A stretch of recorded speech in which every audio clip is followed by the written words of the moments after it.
Mark ഒന്നുമില്ലേ അപ്പം? ഇടാ അതുകൊണ്ട് എവിടെ കിട്ടാനാണ്? എവിടെയും കിട്ടൂല മാർക്കും കൊണ്ട്. പരാജയവും വിജയവും ഉണ്ടാവും എന്ന് വെച്ചാൽ അതിന് കിടന്ന് ആവലാതി പിടിച്ചിട്ട് കാര്യമില്ല. എല്ലാരും അങ്ങ് ജയിക്കണം.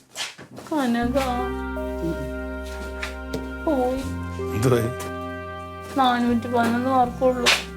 411 മാർക്ക് കിട്ടിയില്ലേ?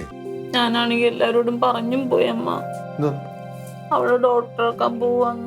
ഇവള് പഠിക്കാഞ്ഞിട്ട് തന്നെയാണ് അത് പറയരുത്. ഈ ഫോൺ നോക്കിക്കൊണ്ട് ഇപ്പൊ ഇരിക്കുവോ? അവളവിടെ കഷ്ടപ്പെട്ട് പഠിച്ചോണ്ടിരിക്കലായിരുന്ന കൊച്ചിന്റെ മുമ്പിൽ ഒന്നും കാണിക്കരുതെന്ന് പറഞ്ഞോണ്ട് അമ്മ ഇപ്പൊ നടക്കുന്ന കാര്യമല്ലേ. അവര് വല്ല മനസ്സും മടുത്ത് എന്തെങ്കിലും ചെയ്ത അപ്പൊ ഇനി ഒന്നും പറയണ്ടല്ലേ? ഒന്നും പറയരുത്. എടി അവളെ നമുക്ക് പൂർണ്ണമായും മനസ്സിലാകുന്നെന്ന് അവക്ക് ബോധ്യപ്പെട്ടാണ്ടല്ലോ, അത്രേ ഉള്ളൂ. ഒരു കുഴപ്പമില്ല. ഒരു കാരണവശാലും അവളോട് നമ്മൾ എന്ത് പറ്റിയെന്ന് ചോദിക്കാനോ അല്ലെങ്കിൽ നമ്മളുടെ വിഷമം കാണിക്കാനോ ഒന്നും നിൽക്കരുത്.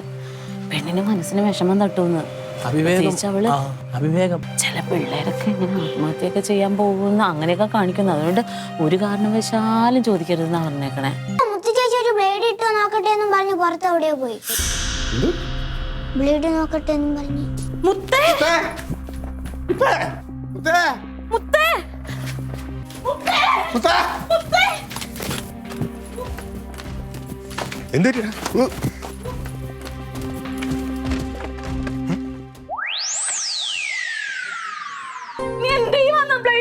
നഖം വെട്ടാൻ പോകുന്നേ. ബ്ലേഡ് വെച്ചിട്ടാ നഖം വെട്ടണ? പിന്നെ നെയിൽ കട്ടർ ഞാൻ തപ്പിയിട്ടില്ല. പിന്നെ മാമന്റെ അടുത്ത് പോയി ഒരു ബ്ലേഡ് വല്ലച്ചാടി ഒപ്പിച്ച.